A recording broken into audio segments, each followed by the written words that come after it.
Why fight the devil? Yeah. So like when the first original story was like he was going to be like a Captain America, he gets a chip implanted into his head and he just becomes super strong and super fast and he's super smart.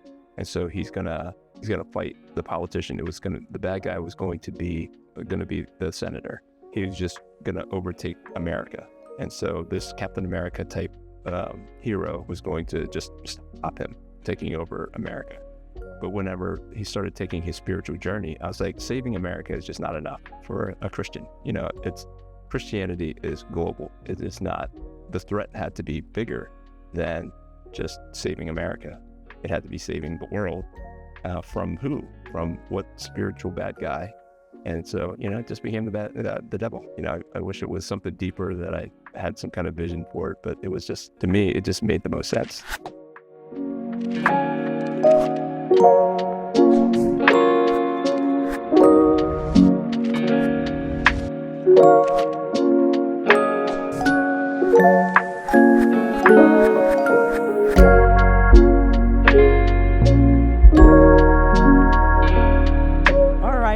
Welcome to the 9th installment of the Kedoshim Initiative Podcast. Tonight, for our guest, we have James, who is the creator, writer, and I believe the artist for the Alpha Red comic series that we covered back in August to September on the Xplanations YouTube channel. James, how are you doing tonight? Doing great. Thank you for having me, X. So we'll get right into it. When I covered the funny thing is when I covered the Alpha Red comic series back in August, James sent a comment saying that it'd be cool if I sit down with comic creators, the different comic creators that we cover on the channel, and have a sit-down podcast with them, or he said maybe a podcast with them, and just chat about the comic on things that I expressed that I didn't like, so that they could explain themselves, or things that the audience may have had questions with, so that they could explain themselves and stuff. And at the time was in the early concepting what I didn't even have a name for what I was going to name the podcast. So James was literally, when James said that, I'm like, yep, I'll take that as confirmation. Time to start a podcast. But now, 6 months later, I finally have James onto the podcast. So James, it is us. Yeah, God's timing is the best timing as always. So tonight we're just gonna pick James's brain when it comes to, we're in the 9th installment of the podcast. We've had Evan David and Bill Rock on the podcast, so putting James through the same ringer with the same questions. So James, very first question that we start things off. What is your source of inspiration behind the Alpha Red comic series? Yeah, Alpha Red is created just because, when you get inspired by anything creative, when you consume something creative or you experience something creative, you kind of want to be up with that. I love comics, and so I always wanted to create comics. And when I went to create Alpha Red, it was really just to get things on paper so that I could show to Marvel and DC to get a job. But then it became a spiritual journey as I was working through that, and my reasons why I was creating a new superhero changed from just finding a job at Marvel or DC to something that honored God. And so, I could go into the longer story of that, where I had a co-creator in the beginning of Alpha, and then when I was challenged by a guy coming to my Bible study, whether or not the time I was spending creating Alpha Red was honoring God, and when I realized it didn't, and I brought it to the co-creator's attention, and I said, "Hey, let's take it on a spiritual journey," and he said, "I don't have any desire to go in that direction." And he gave me his blessing to release me to create a different story. So I took all that artwork and the design of Alpha Red and the name, and then I created this Christian infused. What do you say? Well, infused, yeah. Yeah, gospel infused entertainment. So That's really the inspiration on how Alpha Red got started. It just started one way, and then God just grabbed a hold of it and said, "No, you're coming with me." But Infused Entertainment trademarked by Evan David, which he didn't trademark it, but and that might say that I love to credit him on it. But that's awesome. So that's yeah, he coined it. So that's awesome. That's some James law that I didn't have. You are actually the only person, therefore, that when you started creating was with the intent of getting into like actually on the track towards getting potentially hired by Marvel, or well, by Marvel was who you were aiming for, not so? Yeah. So No, I don't even know that. that's Spider-Man, X-Men, Todd McFarlane, Jim Lee. I don't know if those names mean anything to you, but Yeah, I know that. yeah. So I mean, it was always the dream, and I was always a good artist, so everybody was just assuming that I would eventually break in, and so did I. So I felt like if I had like examples of my artwork, and created something, then it would kind of get me an opportunity to draw Spider-Man and X-Men. But it never got that far. I mean, I sent in samples and I got rejected all the time, and I just didn't know what else to do. So one of the suggestions that was kind of going around at that time was just create your own thing, create a whole comic or a series of comics, and then when you walk up to an editor at a convention, you can just give them a comic instead of just giving them 2 or 3 or 5 pages of samples and say, "Hey, what do you think?" And then they scratch their head and they go, "These look great, but can you finish a comic?" And they would know that I went through a whole comic or 2 or 3 comics, and that I was dependable enough to meet deadlines, and that it wasn't just a pretty picture, but I had some discipline to create the comic book pages. Yeah.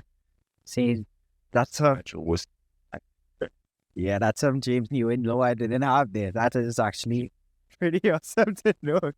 Because I know when I came across so how I came across Alpha Red at first was through the Remnant Secret Files issue 4, I believe it was. I saw this pinup of Alpha Red and I'm like, I need to know more about what this Alpha Red thing is about. And then from it, I saw that you were in the process for the final Kickstarter for issue 5. I believe it was around the time of the final Kickstarter for the series. And then from there, I jumped from the Kickstarter over to seeing your artwork on your ArtStation. And from the ArtStation, I saw you had a lot of Spider-Man, Spawn, a Batman one, and all those kind of pinups. And I didn't know, I thought it was just like fan art, not knowing that it was actually some of your, I would assume, some of the pencils and stuff you did in this journey towards potentially getting hired by Marvel. Yeah. So, I mean, we, as an artist, you're inspired by a lot of different things. So, ArtStation stuff, by the time when you saw that first pinup of Alpha Red in the Remnant Secret Files, I had already completed issue number 5, and I didn't know what to do with it. I didn't know why God called me to finish it, because I did ask him. It was a 10-year journey to create Alpha Red 1 through 5. I tried, I wanted to stop early on because life was busy. I had to work, and the kids were in different seasons of life, and I kept laying it before God and said, I don't have time for this. And he would just said, I gave you a talent, I gave you a story, finish it. And so, I just kept chipping away at it, and then I knew that once I had issue number 5 is when I could really share it, because every time I would come out with a new issue, everybody would say, when's the next issue coming out? So issue 1 comes out and they go, that was great. When's issue 2? And it would take 2 or 3 years, between, because real life happens, and, you get new story ideas, and, life has a different plan for you. God has a different plan for you through life. And I wasn't ready. I just, in my mind, I just chalk it up to God's perfect timing. and I wasn't ready for it to be released. And by the time issue number 5 was done, I launched the Kickstarter at the January 1st, 2023. And 2023, yeah. And so it was done.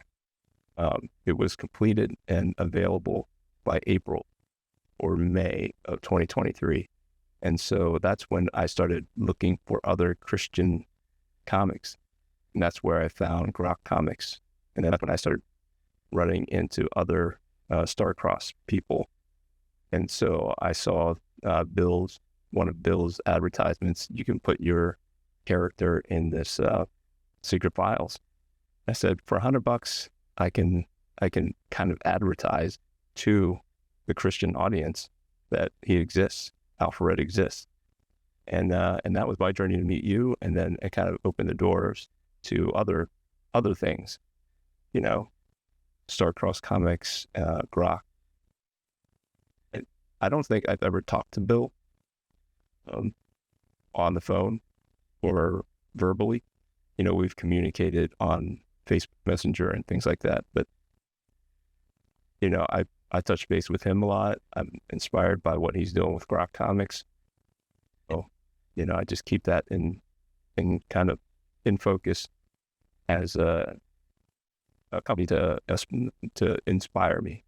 You know, I know he's doing something different over there than what I think that I can do for myself. I just don't have the time. Yeah, for sure. For sure. I'm like, It's going to drive. dude, I fully understand, because it only like when I was recording last week's video, I'm like, hold on, I've covered 26 issues from Bill already. This dude is like pumping. Yeah, Doing this. I think about 2019 is when he got going with Tribulation Task Force, to my knowledge. So yeah, like I completely understand. Bill is an inspiration for me, for myself as well. But Bill is an inspiration for me and myself as well. Because even with to put back with Alpharetta, I remember that was one of the things I stated in one of the reviews. I think it was of issue 2, because I do a vetting process of all the comics ending I cover, which is why we have a theological basis category, because I want to make sure that what we air on the channel has to make sure that it is, as Evan David says, gospel infused fiction, that I like to add to it, that is theologically sound. Because there's a lot of gospel infused fiction with Bible verses when the entire premise of it is completely antithetical to the gospel. But one of the things I remember coming across with your thing that I was amazed by is that the very first public photo I saw of Alfred was from a post from the Alfred Facebook page all the way back in 2013. And I'm like, just the fact, like, your perseverance to getting this entire series out, and to hear it was a entire 10-year, it was a 10-year affair. It was like an entire decade to get the entire thing to fruition. To me, it was like really inspiring that you pushed through this comic series for even though it's just 5 issues, it's 5 issues to me of hard work and testament of staying the course and sticking to, well, as you say, in the end, God's plan is final. As my comic, the illustrator for my own series says, Ken Bowden, he said that man makes plans and God laughs. And my favorite scripture is Proverbs 17:19 and 19:17. It says, many are the plans of a man's heart, but it's the Lord's will that shall prevail. So I was like, I am still getting past it online, because you are the only one of all the comic persons that I've covered so far that you're actually trying to get into Marvel. And from there, it's your series, because that was one of the things that people even noticed with the Alpha Red, was like, this feels like a series that wasn't a Christian series at first when it first started, that went through a rewrite into adding like theological aspects to it. So that leads right into the next question, which was what was the theological basis for Alpha Red, especially from the perspective that the series, when it started, wasn't a Christian series that you yourself then went and would shift around the story to include theological elements into it, which some, I said in the review, some worked well. The kingdom, I love the concept of the kingdom, but then other aspects of it where it was like a lot of people in the comments were like, yeah, I understand what you try to do there, but I understand, think it really hit the mark. So let me hear what was the theological basis behind Alpha Red. Like what scriptures you pinned it down to as well. Yeah, I think, I saw the questions when you sent them over, and I was like, as lightly as I took those kinds of things initially, where I write the story, I wanted to write a good story that was compelling, and then I went back and I did like shoehorn. I hate using that word because it seems so like an afterthought. Not that it wasn't an afterthought, but I don't like to think of it as an afterthought because I think that as I was trying to answer the question in my mind before we got on, was that we all understand what makes a good story, and our lives, like we are the main character in our own stories, right? So I go through life, and I am not always thinking about scripture, but when I hit something hard, and I go, this doesn't feel right. The Spirit tells you, the Holy Spirit tells you, stops you, or encourages you. And then sometimes a Bible verse will pop out to kind of get you to do what you should be doing. So it is kind of shoehorning some of that stuff in when I go back and I go, this is kind of a moment here that could use, like, yeah, that's all. Yeah, just throw it there. So it's an afterthought sometimes, but like, I don't know, God will use it. I trust that God will use it in the ways that somebody will need to hear it right when that verse, it's that page, that panel, or whatever I used it for. So I wish it was a much deeper reason, because I do hear you, and I hear Evan and Bill, and it seems like they go to the scriptures first. I don't know if this is true or not, but it feels like you read the Bible and you go, oh, I bet you I can form a story around this idea or this concept, and then just kind of use that scripture as the inspiration for this story or this story arc, where I come at it from a more human perspective and the need for that scripture when things get hard and things get tough. And then you go, why is this so hard? It's because I'm trying to do it on my own. I'm not doing it with the help of the Lord. So you just kind of backtrack where you pause, and then you get that verse that you need to pick you up.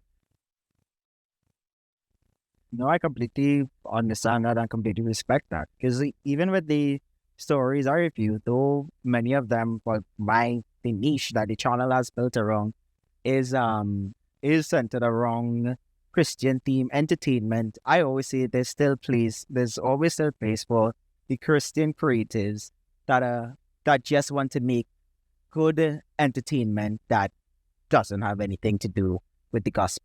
I don't see that as anything sacrilegious or sinful or in need of repenting if you do that, or you're going against God's will or something. I am not that hard and fast. Some people think I am that hard and fast with it. There's more so from this perspective. If you're going to put a Christian stamp label on it, then it has to line up not to my standard, not to the standard of my mother or the standard of my pastor or the standard of you or me or Evan or Bill or Joe or anybody. It has to line up to the standard of God's word. Full stop. Not my standard or anyone's standard, but God's standard. Because I think you've seen some of my the non-Christian videos of like, well, what sparked me to even go into reviewing the Christian theme entertainment was everyone has a quote unquote Christian standard, but sometimes the Christian standard doesn't line up to the biblical, to God's standard, which is the Bible, which doesn't line up to biblical standards. I mean, we're living in 2024. We've all been on Twitter. We've all seen the headlines. We've all seen XYZ when it comes to different Christian perspectives around the world, which is why in the Xplanations branding, I intentionally I make sure to put not really judging things according to from a biblical perspective, not a Christian perspective, because some Christians have whack perspectives. And when I was reviewing the comic series, it did give me pause. It did give me a lot of pause, of course, issue 2. You know, I think I ranted on issue 2 with the reveal of Peter and those guys, and I'm like, and looking at it, because like, I didn't, I think I said it in the review. I don't know you. I just came across this comic series, checking it out, did some betting on social media, but in the email when I said I'm going to review it as real, like going to review it real, same standard that I hold Bill and everybody to, which is the biblical standard for our stories, of course, with creative freedom, because nowhere in the Bible does it talk about, as in David's stories with his angels coming out of the portal. I'd have to be a jerk to be like, well, nowhere in the Bible they talk about the angels coming out of a portal with 2 flaming swords, so therefore this story is just like, do we have people who think that's how it operates with the theological basis spectrum? I'm like, no, that'd be unfair. But things like, for me personally, is once you started to touch on biblical canon, even in a fictional sense or whatnot, that's where it gets problematic. As in, and one of the big gripes a lot of people had was particularly with how you went about with Peter and John. And I know that was one of the things when you came onto the podcast, that was one of the things I know you wanted to explain your perspective of how you saw it and went about it. And I completely have even more understanding now, because it's one of the things I felt while reading the story was that obviously as we go issue to issue, especially as like writers or artists or whatnot, as your art continues, unless you are actively trying to not improve, you would improve in all aspects, whether it be theologically, especially in your writing style, in your artwork style. And that was one of the things I noticed in Alfred, and I think I spoke about it in issue 4. And it's kind of weird, like even now, like just thinking about it in retrospect, that it was a 10-year journey for you to go from issue 1 to issue 5. I don't know if like at the time you wrote the entire 5 issues all the way back in 2013, but like while I was reading through it, I'm like, yeah, this story, as it continues, you could definitely see not just the growth in Wes's character development, because that was one of the things I loved about this series, but I think I'm not overstepping and saying in your personal development as James Nguyen throughout life. I mean, it's 10 years, of course. So thinking, because that is on to one of the next questions is, how has your creative journey impacted your faith as you were creating the story? So I know we could flip-flop between that and then go to how you start, in the rewriting of your series, how you did the whole things that, well, a lot of people had an issue with how you portrayed Peter, and with how you closed off the story. Yeah. So the answer to did I have it all written out is absolutely not. I wish I did. These storylines that I couldn't nail down, but after issue 2, I was like, I got to pick one path and go with it, because it couldn't be that he was chasing artifacts. There was an artifacts thing where he's going to get all these ancient artifacts, and then that would give him the tools to fight the devil and defeat the devil. And it just became, he was going to go to Paris, and he was going to go down to where I was going to do some research on some biblical artifacts and have him chase them down and then get the tools to defeat the devil. Then there was another one. I think there was I don't know if there was time travel or space or something. I was just like, man, that's a little too much. It was going to be this big epic thing. I was like, just wrap it up. Like, what do I need, and what could be fun to draw and cool to draw? So I was like, I'm just going to add G.I. Joe and Transformers in there, and they're going to be giant robots, and they're going to be like Cobra type guys. And so I had that. I wanted to infuse that fun because I wanted to remind myself that it's fun. This is entertainment. I'm not going to try to take it too seriously. Which, in hindsight, meeting you and meeting guys like Bill and Evan and Joe Spicer with Starcross, like, there are people out there who are looking for more authentic, respectful, Christian infused entertainment. So I couldn't just I couldn't phone it in just to say, hey, it's more Christian than a Marvel book or a DC book or the next Christian book or whatever. It's just my kind of Christian walk thing. So I am encouraged to, as I move on in creating new issues of Alpha Red, to consider that a little bit more in a more meaningful way. So I forget my train of thought here as Not a problem. that.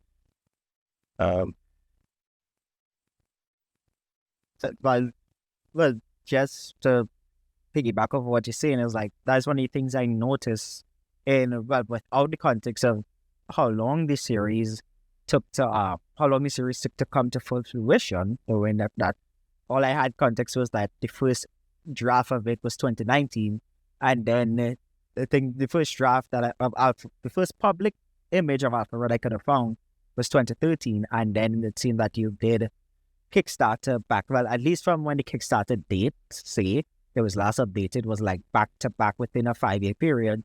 But that's when you things I noticed, especially even with the writing, or you just drop this whole thing with Peter being, well, of course, this is for anyone listening, this is spoilers of the comic. I am talking to the author of the comic 6 months after reviewing his comic series, and you guys can get the series for yourself on the Starcross Comics website, which that is another point we're coming to soon, because that was one of the most exciting posts I've seen on social media from any of the comic houses that I cover, is seeing you get it into Starcross. But let me not go there yet. Let me close up the chain of thought, is that how you went from that aspect with Peter being the kingdom being created by Peter and the apostles after they were laid on the stone that Jesus, in the tomb on the stone that Jesus laid on after he was crucified. A lot of people was like, hold on, this man did not just go there with this story. I think that issue got a 2 out of me, because I'm like, James, you had me. You were going good. It was going good. I love like Westwood scriptures and stuff, and I'm like, now we going a little bit too biblical to try to be biblical on a theological basis. And then after that, it was like, did anyone like call you up on that, like before me, with this story? Or no, even all my friends, just like we were talking before, about the critiques you get from the people that love you. They're like, oh, that's pretty good.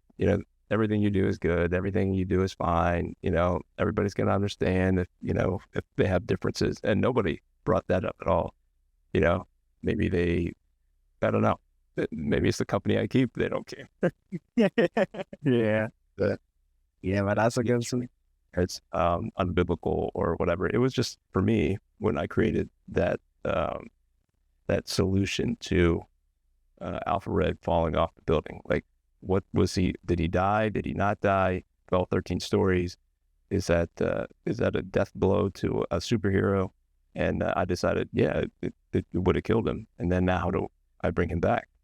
And so I had a couple months to think about it. And I was like, well, what if, how did people come back from the dead in the Bible? And that was one of the, if someone's not praying over them and bringing them back to life, which they had to do anyway. It's not just the stone, but it's the prayers and whatever.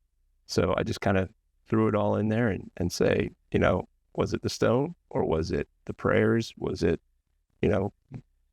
Which one was it? Yeah. yeah, I just leave it.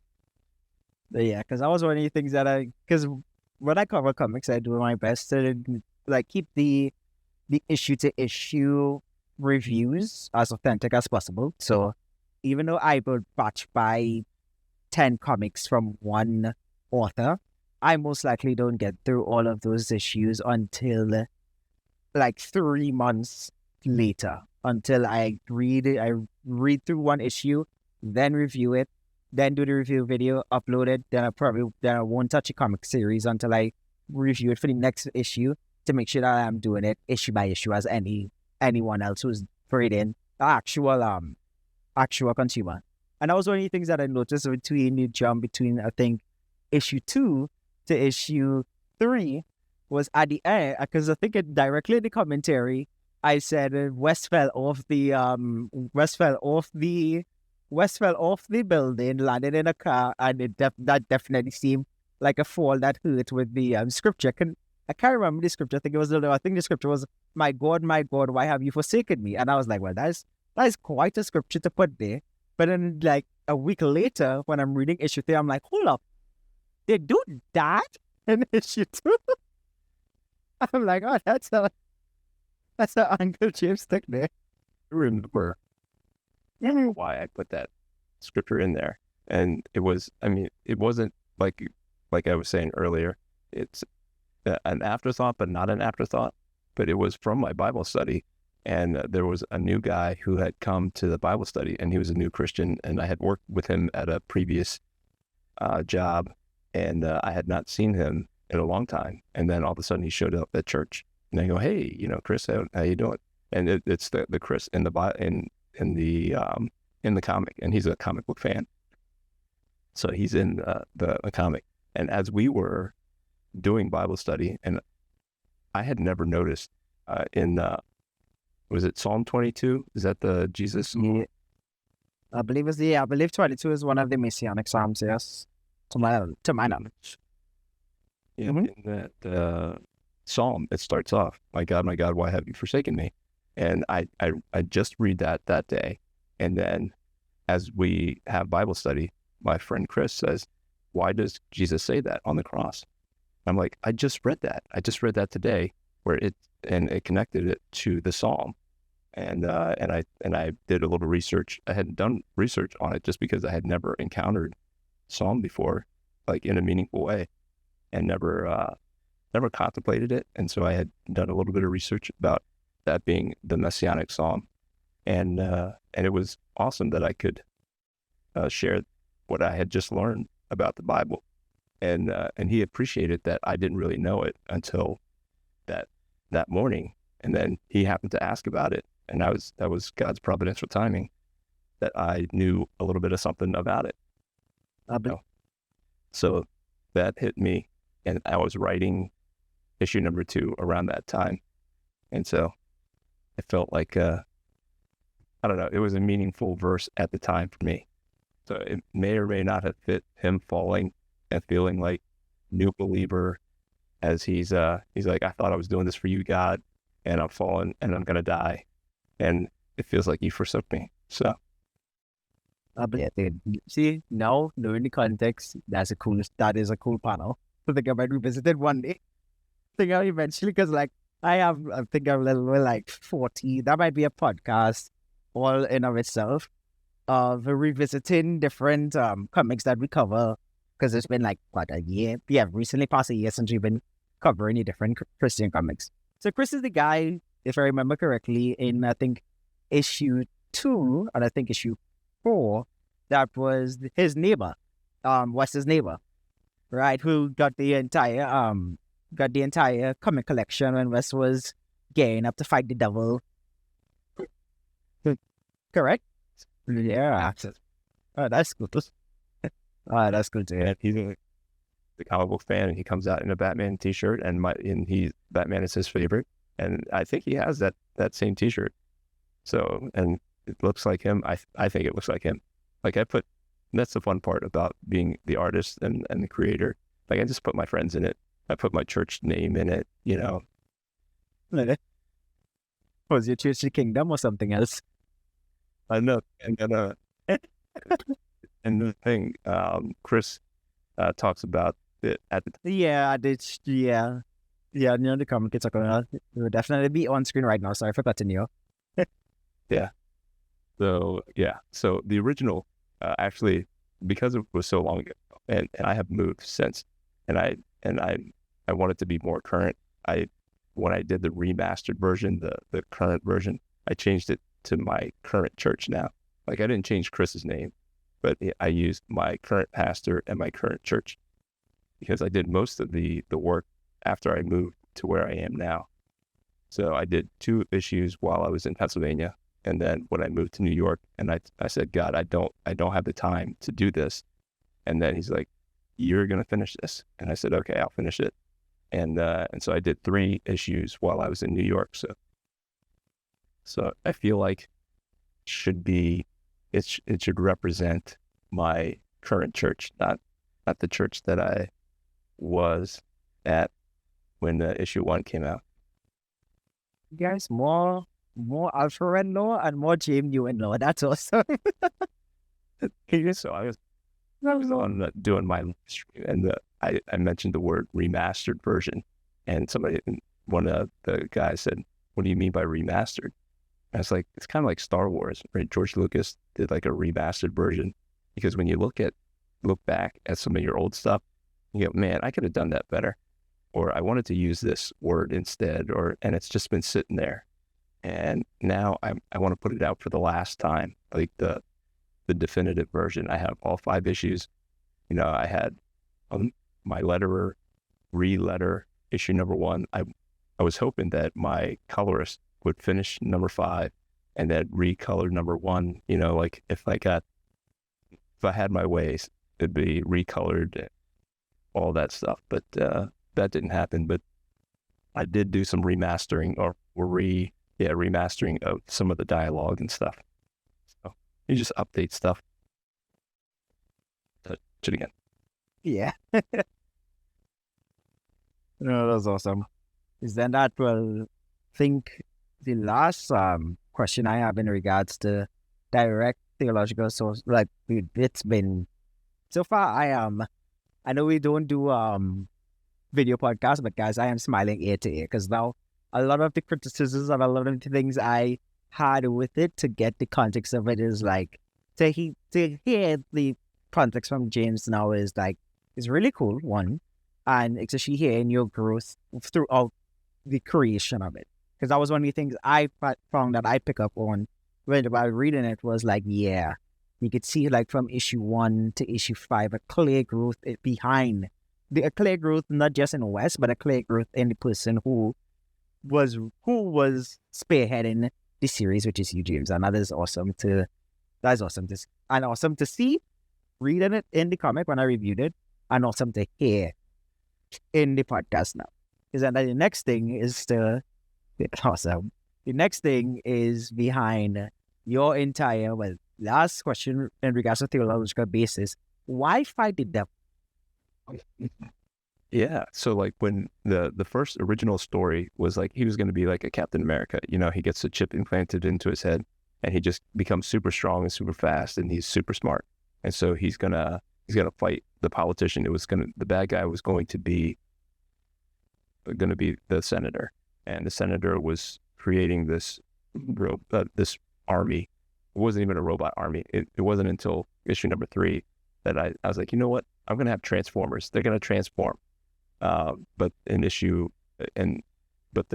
original story was he was just gonna overtake America, and so this Captain America type hero was going to just stop him taking over America.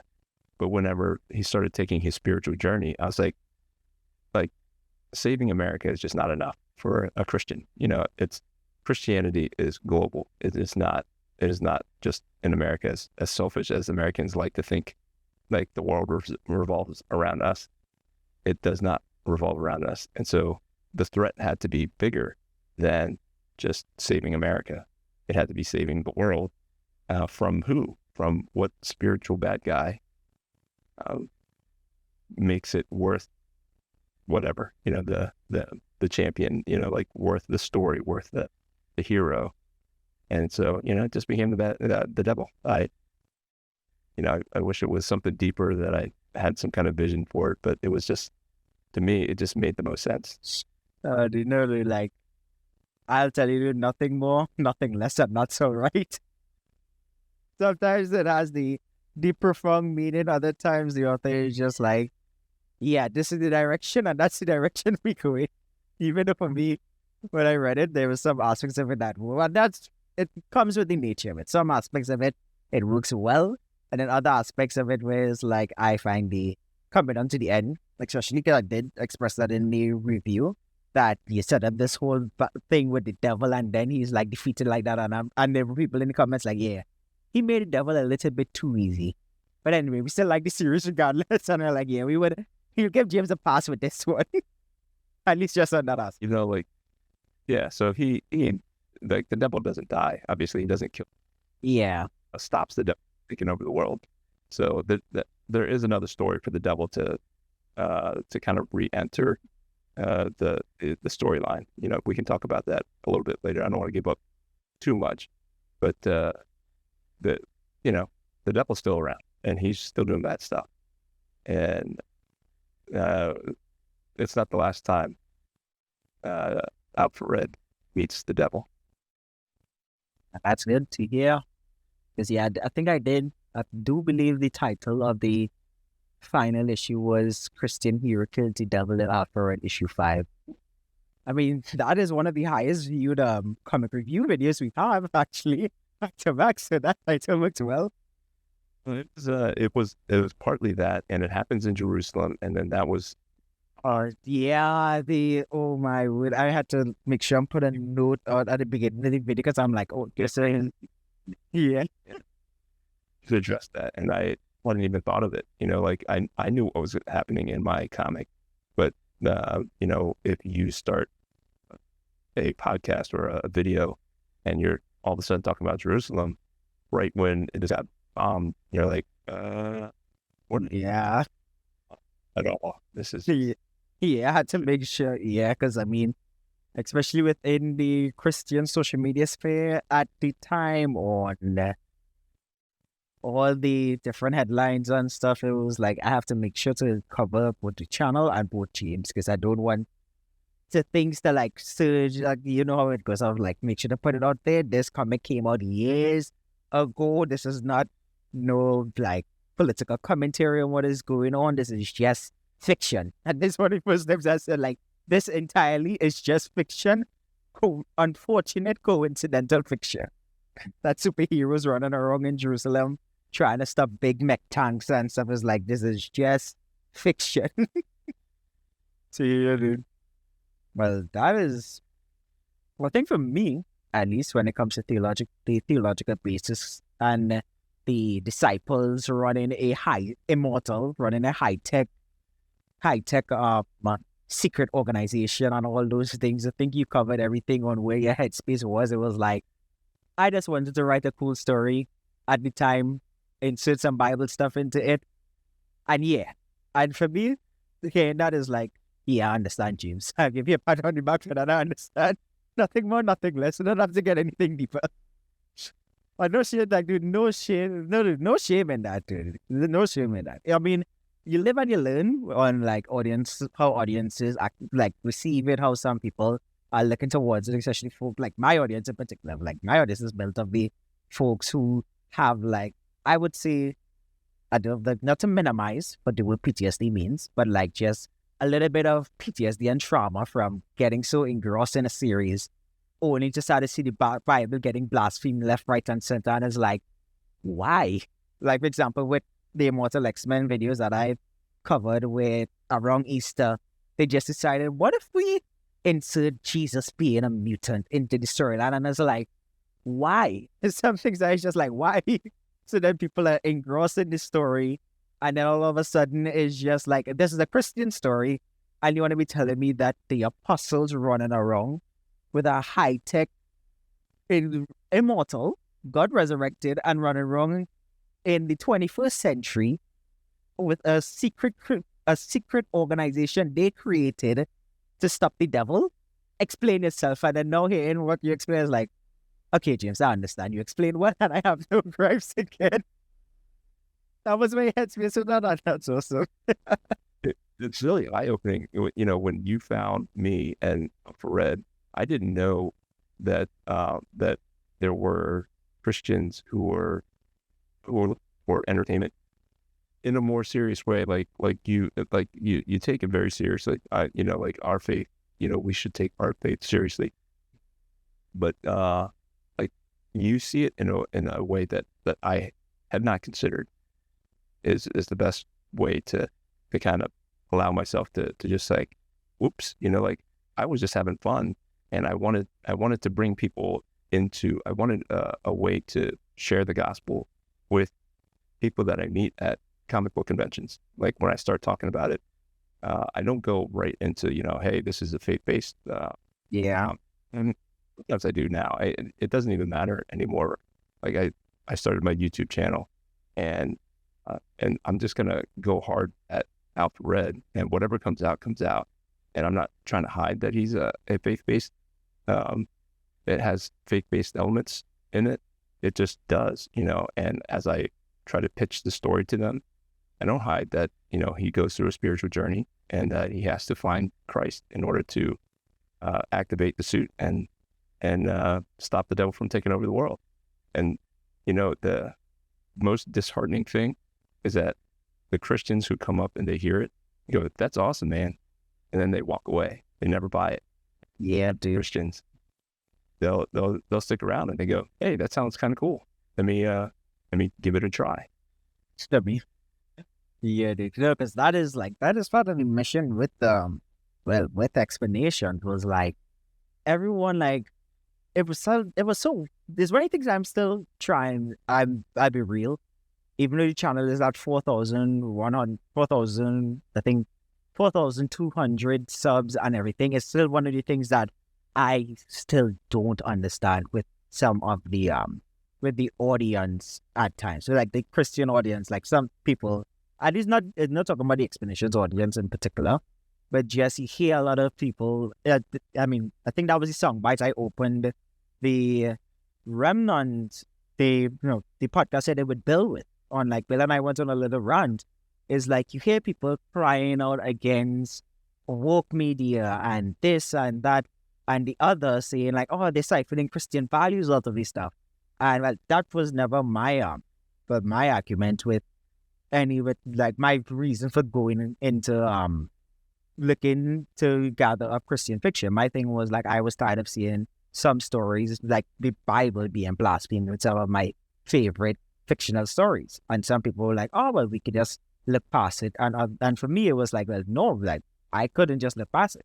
So I'm like, well, you be led by your conviction once your conviction is being led by the Bible, and I'll be led by mine, or what I know that God is, what I know God has laid on my heart. And a lot of people have be crying out for Christian entertainment, and then it's like, well, look, we have Christian entertainment here. And like, well, $5 is a little bit too high or something. And I'm just like, dude, no, like I don't want, like I'm just straight up, I don't want to hear that. Like in all honesty, for me, I would trailblaze for you guys on the marketing front, or I would like do the thumbnails, the this, the that, to see like what is it to get the your guys stuff out there, because your guys stuff out there, it deserves the attention, the praise, the everything for what you guys are doing. And it's just something I'm still figuring out on, like with the Christian audiences in particular, is like you crying out for, it's hypocritical in my opinion. Like straight up, it's one of the things that annoys me. And I don't want to say there's no Christians out there who find. Yeah, not general, yeah. But yeah. I mean, that's in all, but there's enough for it to be a significant amount of folks. Give a pitch. You go, are you a Christian? I go, yeah, I'm a Christian. You go, is this a Christian comic? And I go, yeah. And I go, is there a market for Christian comics? I said, not really. And you go, oh, well, good luck with that. And then they walk away. I'm like what? Yeah. So this is great that you're, good luck with that. And they'll walk away. I'm like, you could support me. It doesn't come for free. It didn't, these comics don't print themselves. No, because as I said with Bill, like just to reiterate what I said on the podcast with Bill is like everyone is picking up pitchforks behind what they perceive to be the quote unquote problem, but no one actually wants a solution. Everyone wants just to be outraged about something, and no one wants a solution. Like for example, one of the things I remember was when I stopped tapping in with a lot of the newer stuff. I've been, as someone who's been wanted to write comics, I go back to like more older stories and stuff. And I remember when a lot of the whole like woke outrage stuff, folks from my church who've never watched a DC movie or a DC comic or a DC anything was sending me the John Kent with the rainbow Superman insignia and like, actually look what they're doing to comics. I'm like, I don't read those things. It's not within my sphere. I have I think it's over. I have like the content cadence for the channel with Christian content. I could run the channel at my current pace for like until 2020. Late, I think going into 2026. Especially at Bill's rate of how he's trading out comics and everything. And it's like to hear that everybody's still for numbers by the end of the year, and I have a vision of having another one side by side, but it's all cost money. Like there's stories that I want to tell. I brought on a writer, and so he's helping out, and he's got some great stories, and I want to do them. But I, as an artist and as a full-time employee of another company, full-time. I got a wife and 3 kids, and it's not. I don't have endless time, but I do see the need for good entertainment. Gospel infused entertainment, as David says. Yeah. And everyone is like crying out for it, but no one wants to support it when it's actually presented before them. Because that was one of the things when I started the comic reviews. It was like everyone says all Christian entertainment is garbage, and I'm like, have you guys seen what James did with Alfred? Have you guys read Evan David's writing? I'm like, the man is the best. Like, no, not to you, James, or anybody like Joe or anything, but like, I'm a big Evan David fan. I think everyone knows it by now with the channel. I'm like, for people to still go out to say that things that Christian entertainment is still like cheesy hockey and whatnot is disingenuous.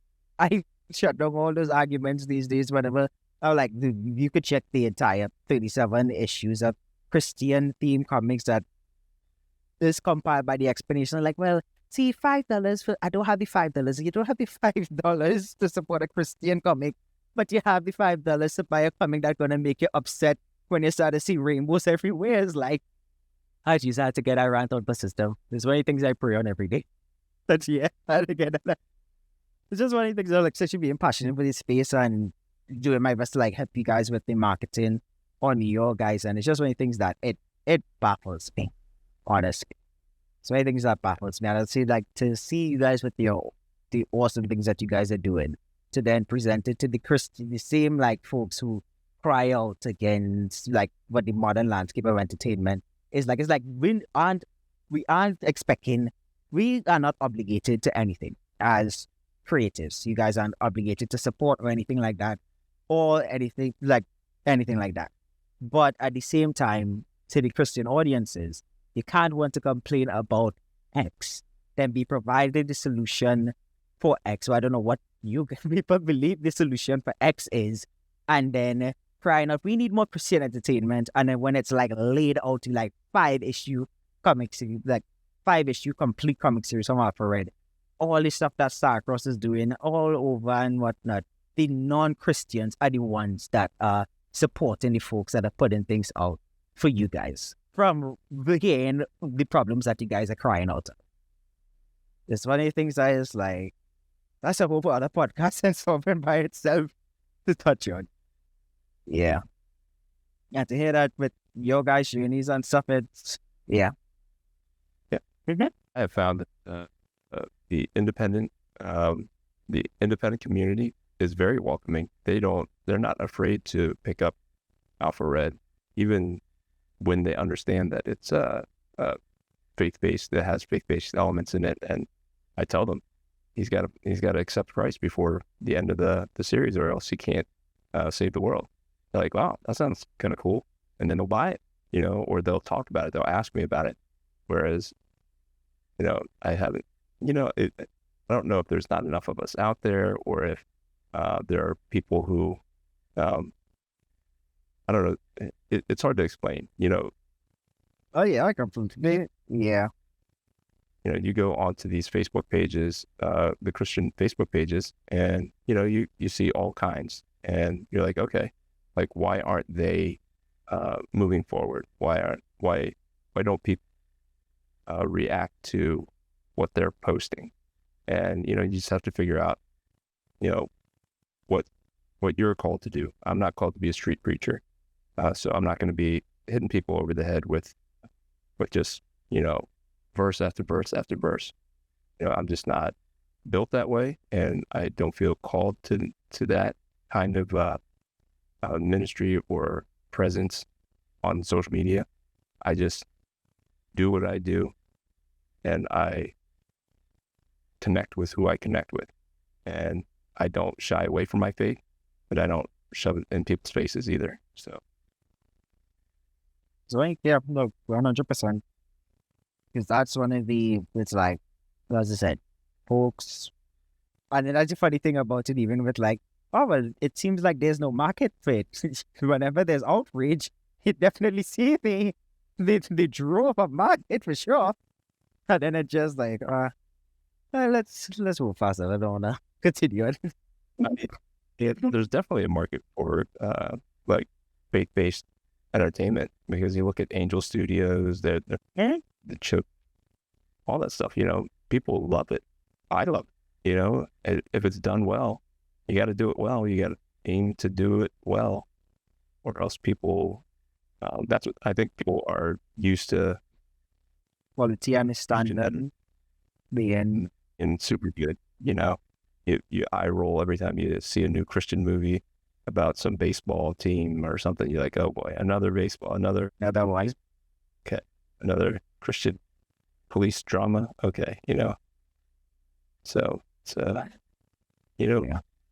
it's something that we have to kind of fight through, and Christian creators need to just step up and use their gifts the way that God wanted them to, and not, God saved me from working at Marvel and DC and all that. It's not going in a direction that I would have wanted to be around, but if my livelihood depended on it, like, would I have been strong enough to walk away? Like, I want to say yes, but it's the mind to not get a paycheck. Yeah, man. Yeah, the plans of a man's heart, but his Lord's will that shall prevails, and that rolls right into the next question, Jim, which is what? Hold on, my bad. Which is I'm mixing up my script. 1 second.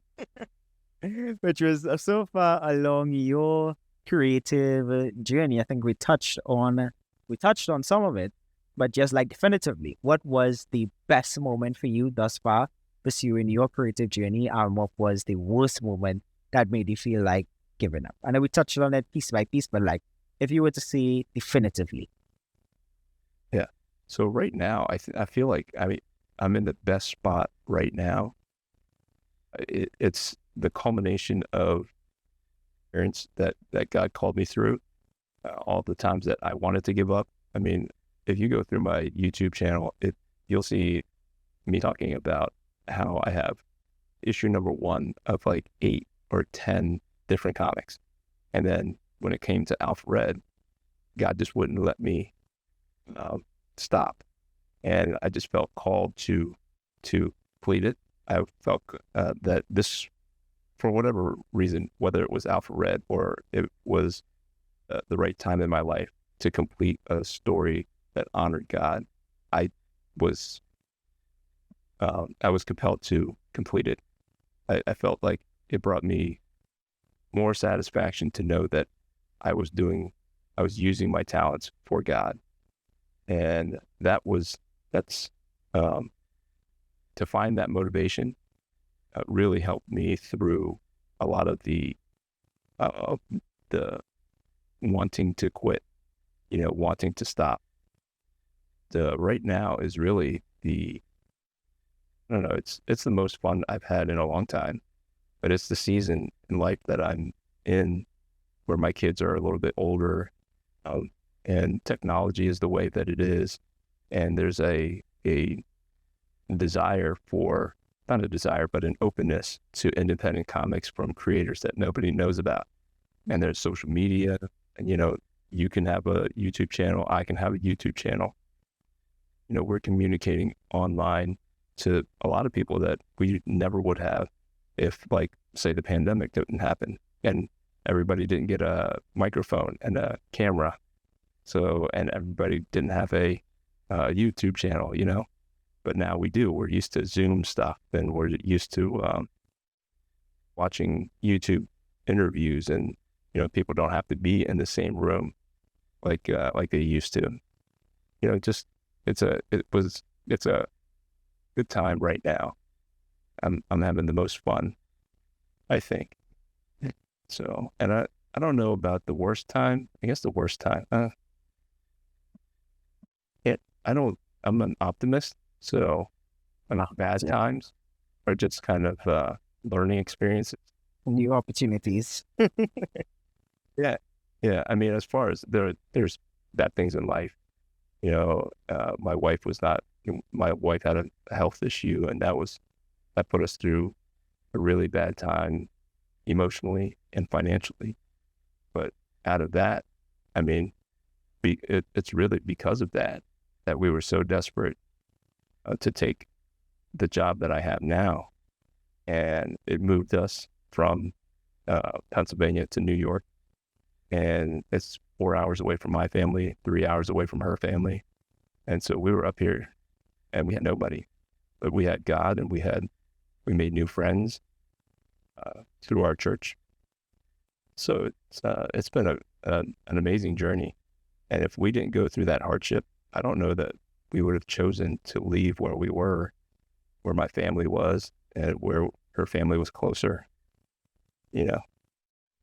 It took the hard thing to force us to do what was better for our family. Yeah. That experience, I don't think. Oh, that's lovely. I mean, that's like one of the most subjective questions out of the questions I send you guys. So there's no wrong answer. There's no right answer. But at least I could see, at least for me, one of the best moments I had for you was seeing you got welcomed into Starcross. Because when I emailed you to cover the Alpha Red series, you didn't even have like a storefront on where folks could get it. For you, I think at the time was like, whatever sells in the Kickstarter is what sells at the Kickstarter. After the Kickstarter, we put a full stop on it. And then I'm like, dude, I want to know where I could get you like all 5 issues. I think you were on holidays when I messaged you. And you were like, dude, the only one I have on me right now is that you want to know when you want to get this on. I'm like, oh, don't worry. I plan 2 months ahead, so I'm planning on covering this in the next 2 months. And to ask you for the series at a time when you didn't even have a plan on how you were gonna continue with the series or anything. I think you made the Etsy store so the Xplanations audience could be able to purchase the comic. All that problem is like people would find Alpha Red and they would want to buy Alpha Red, and my only solution was, hey, email me $5, email me $10. Yeah, PayPal me. How $10? Oh, I don't know. Yeah. And it was okay, but I understood. It really felt like at the beginning of 2023, when I knew that I had the comic done, that it was going to be, things were going to change because the story was complete and nobody was going to need to ask, hey, when's the next issue coming out? And, I mean, people do still ask, and I have an answer, but I have a complete story. So, I didn't have to say, well, you have to wait to see how it ends. You don't have to wait to see how it ends because it wraps up in issue number 5.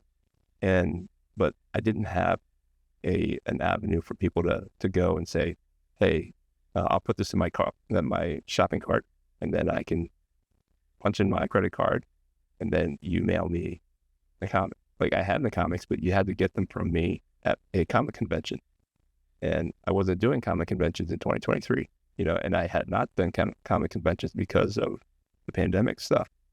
And so it forced me, you reviewing it and me understanding that the feeling that God was opening doors, not just through you, but through other opportunities, that I was going to need something. And so I created the Etsy store as my solution.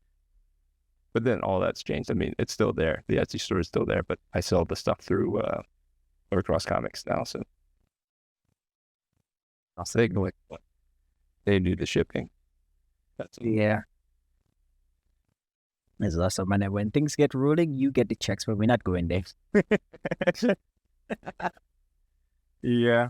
So, like, well, in hearing all of that on your journey and whatnot, the next question, I think if you see it, would be, what is some advice you have for aspiring Christian creatives, especially the Christian creatives that view Alpharetta as a source of inspiration for their own stories? I know I am one of those creatives. I know earlier in the week I sent you a message saying, dude, I think for the story that I'm currently working on, Adonai's Arsenal, when I first got the characters down, I think you were the very first artist that I hit up. And now that I have a concept artist on the illustrator for this series, I'm like, James, since I messaged you, especially with the description you gave me, I'm like, well, you need to provide this on what you would like the character to look like and all those kind of things. So you told me that I went so detailed that my current concept artist was like, dude, I've never gotten someone send me something so detailed for a simple, a freelance something. You sure there's a freelance? I'm like, dude, I hit up another artist. He said, make sure and provide XYZ. And I make sure to provide XYZ, ABC, my reference to Alpharetta, what I like about the kingdom that I like in my story, what I like from Bill's stuff, what I like from Evan's stuff, and everything is from that one email conversation, you have springboarded my own creativity when it comes to doing concepts and stuff. So since you've helped me that, even just reading through what you did with Alpharetta, even though there were some aspects of it that I didn't gel with, there were others that I loved. I think I even asked you about eventually one day doing a small passion project video game on it based off of the warehouse scene, because I loved how he did that and the essence of the spirit stuff. And James is telling me in email, dude, I don't know much about video games. I think the only video game I know about is Mario, but you could go ahead. I'm glad you're liking it. So for the young Christian creatives that have seen Alpharetta and use it as a source of inspiration, what advice do you have for them? Well, young in heart and young in age, I should say. Yeah. So it depends on how they're inspired by it. Like, to create a comic, a Christian comic that you're proud of, that honors God, you have to have that why. And for me, I talk about it in that one video. I only have 3 or 4 videos up, so you can easily find the why video. And it's I'm reminded of the parable of the talents, where the master leaves, and he leaves his 3 servants. One gets 10 talents, the other gets 5, the other gets 2, and the one guy buries his talent.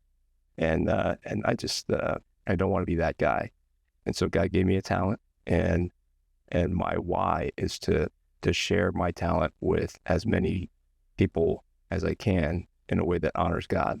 And so to be an inspiration, if you're inspired by Alpha Red and the journey that I'm on, be inspired by my why, and that why should be incorporated into your why, because that is what's going to keep you going.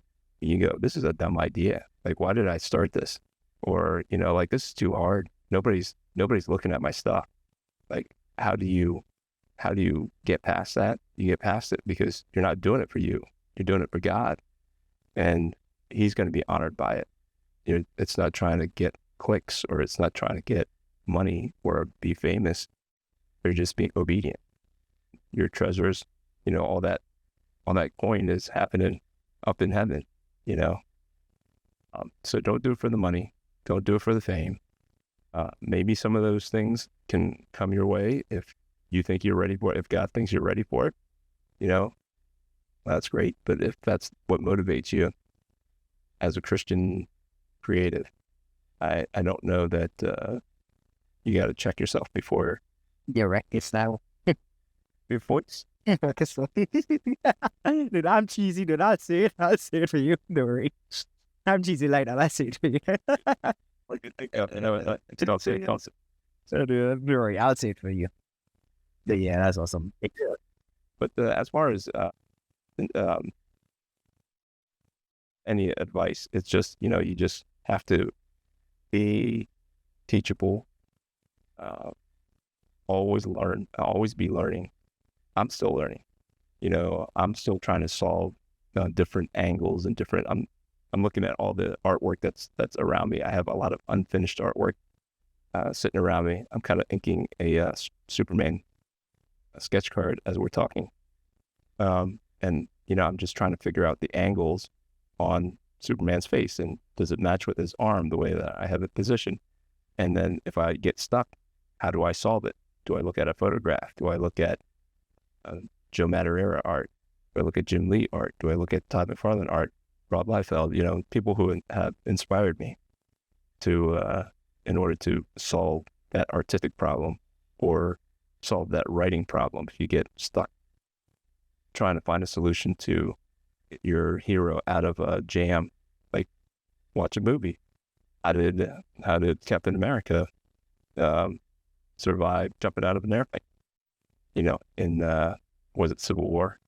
Like, he just jumps out of an airplane without a parachute. No, I think that's Winter Soldier, where he jumps out without the parachute. Yeah. I think in all the Avengers movie, because he did that in Avengers 1 and in Civil War and in Winter Soldier. Yeah.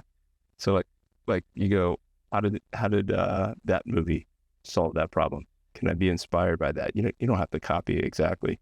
There is a scene in a future comic that I have to work out where somebody does that, and I go, well, how's he gonna survive? He just jumps off the plane. And I go, okay, well, I guess I do have the solution now. But I did look at that scene. But be inspired by what inspires you, and I think just have fun. That's another thing that you have to remind yourself, because at the end of the day, this is comic books. It should be fun. Some people want to use it for, to express a message, and that's a place too. If you're trying to do like the Action Bible, that's pretty cool. But that's not all we're called to do. We can entertain each other. We can tell compelling stories that have a faith-based element to it. I don't know. I hope that that helps somebody. Be completely understood, and thank you. I know that advice definitely helped me, as your advice all the way back. The simple thing on when submitting an idea to an artist helped me back then. What you said, it just now helped me as well, especially when it comes to sources of inspiration and the why behind your doing this story. Because I mean, even with our rant, the rant just the one, like it seems like there's more support for outrage than there's support for actual support on the solution. I've realized that from hearing it from Bill, you and Bill, you and Evan is like your why is what pushes you guys to not give up when things are bleak, when the the the cost for the comics is outweighing from the sales for the comics and stuff. And to hear that from all three of you and like the reason behind the idea, like always defaulting back to the why, especially from that faith-based why on that faith in God as well, is like, for me, that's like great advice for someone that is in the early process of concepting. Because, you know, when you're early concepting, like, yeah, this is going to do big numbers and all that. And then when reality hits you, you have to remember the why. Why are you doing this in the first place? And that's how you're doing it. So, yeah, that's awesome. Yeah. So, James, I think we're wrapping up. I'll have two more questions for you, but only one more, because I think you answered everything regarding to all the audience questions back 6 months ago, and in our theological basis behind Alfred on. For you, it was like when you started, you just wanted to write the story, and as a Christian guy, I just wanted to put some Bible things in it, and now that explains why the main character got kidnapped by a secret Christian organization and had a chip implanted in him. And some people were like, is he doing the mark of the beast? And I'm like, I don't think he's doing the mark of the beast, guys. I think don't think it's that deep. And then something, yeah. Yeah.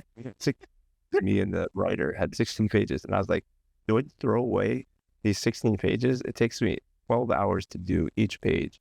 I'm going to find a story where I use these 16 pages, and that is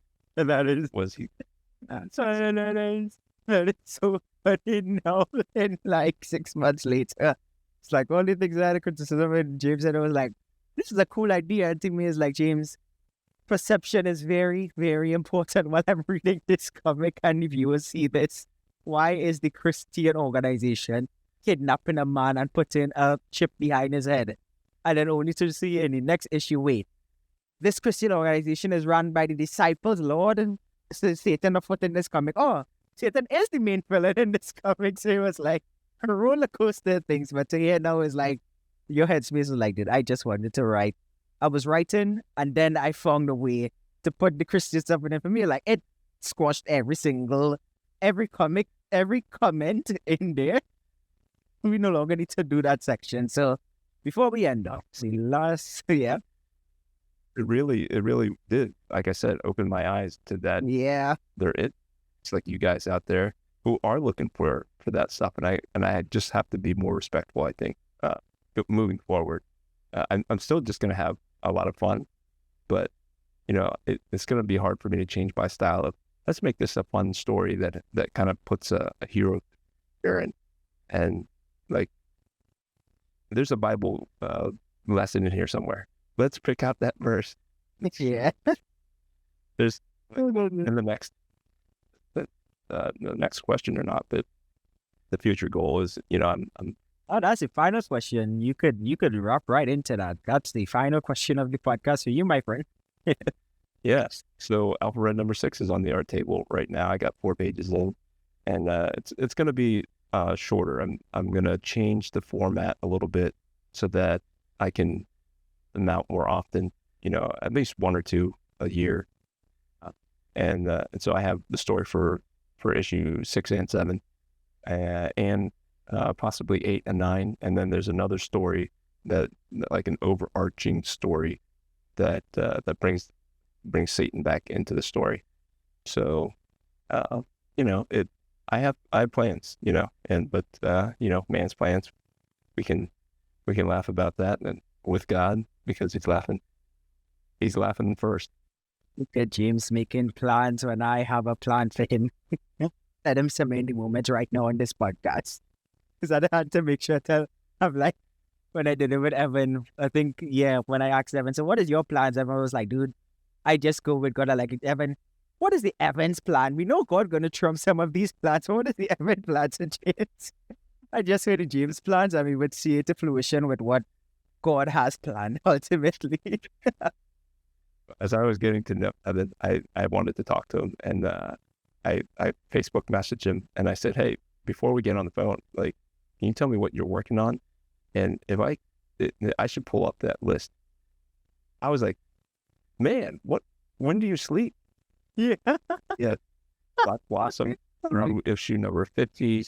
He had, like all these things, and he's writing this and that and the other thing. I was like, bro, are you currently working on all these? He's like, no, these are all like kind of working on them all the time.